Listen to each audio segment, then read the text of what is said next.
की आलसी, एक नंबर की चोरनी और एक नंबर की झगड़ालू थी वो कौवी। वो हर किसी से लड़ाई करती थी। चिड़िया सुबह से सूखी लकड़ियाँ काट रही थी और फिर वहाँ गोरी कौवी आ जाती है। चिड़िया चिड़िया, ये तुम क्या कर रही हो? गोरी बहन, मैं घर को गर्म रखने के लिए सूखी लकड़ियाँ जमा कर रही हूँ। मगर इस पेड़ की लकड़ियाँ तो मेरी हैं। ये पेड़ मेरी दादी ने लगाया था, अब सूख गया तो क्या हुआ है? हुआ तो हमारा ही ना। लाओ, तुम ये लकड़ियाँ मुझे दे दो। ऐसे कैसे मैं ये लकड़ियाँ तुम्हें दे दूँ? मैं सुबह से लकड़ियाँ काट रही हूँ और अब तुम आ गई हो दादी बनकर। तो फिर क्या तुम लड़ना चाहती हो मुझसे? पिद्दी सी चिड़िया, चुपचाप यहाँ से चली जाओ, वरना मैं एक लगाऊंगी तुम्हारे। गोरी कौवी वो लकड़ियाँ उठाकर वहाँ से चली जाती है और चिड़िया उसका मुंह देखती रह जाती है। गोरी, ये लकड़ियाँ तुम कहाँ से ले आई हो, और वो भी इतनी जल्दी? काटी थी छोटी चिड़िया ने और मैं उसे छीन लाई हूँ। तुम तो मुझसे भी 2 हाथ आगे हो। ऐसे ही एक दिन गोरी कौवी उड़ती हुई जा रही थी कि उसे मिट्ठू तोता एक पेड़ पर बैठा हुआ दिखाई देता है। उसके पास एक पका हुआ अमरूद था। गोरी कौवी वहाँ चली जाती है। मिट्ठू, क्या ये अमरूद मीठा है? नहीं, ये अमरूद बहुत कड़वा है, तुम यहाँ से जाओ। अच्छा मिट्ठू, अगर तुम्हारी ऐनक उतार दें तो क्या तुम उड़ सकते हो? नहीं, मुझे ऐनक के बिना कुछ दिखाई नहीं देता। गोरी पंख मारकर मिट्ठू की ऐनक उतार देती है, जो पेड़ से नीचे गिर जाती है और गोरी कौवी मिट्ठू का अमरूद उठा लेती है। मैं तो चली, अब उड़ने की कोशिश न करना, वरना टांगे तड़वा लोगे अपनी। गोरी वहाँ से भागती है। दुष्ट कौवी, बुरी कौवी, रुको रुको, मेरा अमरूद मुझे वापस करो, मेरा अमरूद मुझे वापस करो। मगर गोरी कौवी तो वहाँ से भाग गई थी। घर जाकर वो मजे मजे से अमरूद खाती है। जंगल में कोई भी पक्षी ऐसा न था जो गोरी कौवी से पीटा न हो। वो तो कई बार अपने पति को भी पीट देती थी।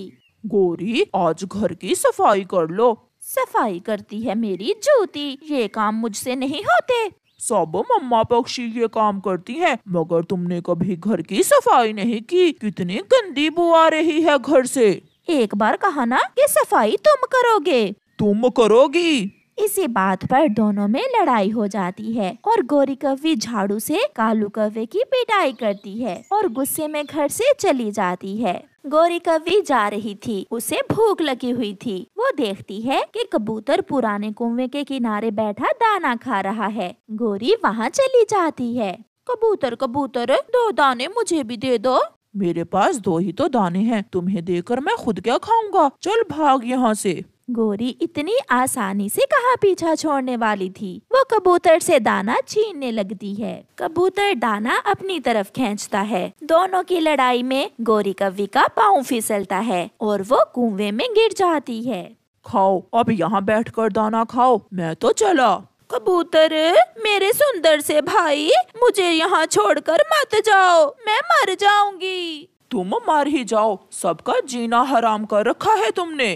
कबूतर वहाँ से चला जाता है। गोरी कुएं में बैठकर रोने लगती है। कबूतर कालू कौवे के पास जाता है। तुम्हारी पत्नी कुएं में गिर गई है, जाओ और उसे बाहर निकाल लो, वो मर जाएगी वहाँ। मरती है तो मरे, वो तो मुझे झाड़ू से मार कर गई थी। चिड़िया कुएं के पास से गुजरती है। किसी पक्षी की आवाज सुनकर चिड़िया वहाँ आती है। चिड़िया चिड़िया, मुझे इस कुएं से बाहर निकालो प्लीज, मैं मर जाऊंगी यहाँ। याद करो, वो पेड़ तुम्हारी दादी ने लगाया था ना? मेरी सारी लकड़ियाँ छीन कर ले गई थी तुम। अब मैं क्यों निकालूं तुम्हें इस कुएं से? मेरे पास टाइम नहीं है, मैं तो चली। चिड़िया वहाँ से चली जाती है। थोड़ी देर बाद मिट्ठू तोता उस तरफ आता है। मिट्ठू मिट्ठू मेरे भाई, मुझे उस गंदे कबूतर ने कुएं में धक्का दे दिया है, प्लीज मुझे बाहर निकालो। ताकि बाहर आकर तुम मेरी ऐनक कुएं में फेंक दो और मेरा भोजन छीन लो। बुरी कौवी, मैं तुम्हारा विश्वास करने वाला नहीं हूँ। कौवी इतनी बुरी थी कि कोई भी उसका विश्वास नहीं कर रहा था। उसने सबसे लड़ाई कर रखी थी। वो बैठी रोती रहती है। फिर रात गए, चिड़िया और कबूतर वहाँ आते हैं। उनके पास एक रस्सी थी। गोरी, आवाज सुनकर गोरी जल्दी से बोलती है। चिड़िया चिड़िया प्लीज मुझे बाहर निकालो, मुझे बहुत डर लग रहा है। पहले वादा करो तुम किसी से लड़ाई नहीं करोगी और ना ही अपने पति को झाड़ू से मारोगी। मैं वादा करती हूँ, मैं कभी भी किसी से लड़ाई नहीं करूँगी। बस एक बार मुझे बचा लो मेरे दोस्तों। चिड़िया और कबूतर को उस पर दया आ जाती है और वो रस्सी कुएं में गिराकर गोरी को बाहर निकालते हैं और गोरी वहाँ से भाग जाती है। शायद अब वो सुधर जाए क्योंकि अब उसे सजा मिल चुकी थी। प्यारे दोस्तों, इस कहानी को लाइक करना बिल्कुल मत भूलना। आपका धन्यवाद। छोटी चिड़िया ने अपने घोंसले को फूलों से सजा लिया था क्योंकि उसके अंडे से कुछ दिनों बाद बच्चा निकलने ही वाला था। अगर मेरे अंडे से बेटा निकला तो मैं उसका नाम रखूंगी कुकू, और अगर बेटी निकली तो उसका नाम मैं गुड़िया रखूंगी। ऐसा सोचते हुए छोटी चिड़िया नदी पर पानी पीने चली जाती है। उसी जंगल में एक गौरी कौवी रहती थी जिसका अभी तक कोई अंडा नहीं था। वो बहुत परेशान थी। उड़ते हुए जा रही थी कि गौरी कौवी की नजर चिड़िया के अंडे पर जाती है। ये अंडा तो मेरे अंडे की तरह ही सफेद है। गौरी कौवी उस अंडे के पास जाती है। अगर मैं इस अंडे को चुरा लूं तो किसी को मालूम नहीं होगा कि ये मेरा अंडा है या चिड़िया का। गौरी कौवी चिड़िया का अंडा अपनी चोंच में उठा लेती है। पीछे से चिड़िया भी आ जाती है। रुको रुको बुरी कौवी, मेरा अंडा रख दो, टूट जाएगा मेरा अंडा। मगर गौरी कौवी वहाँ से भाग जाती है। चिड़िया भी उसके पीछे पीछे उड़ती है। गौरी कौवी ऊंचे पेड़ पर अपने घोंसले में चली जाती है और अंडा अपने घोंसले में रखकर ऊपर बैठ जाती है।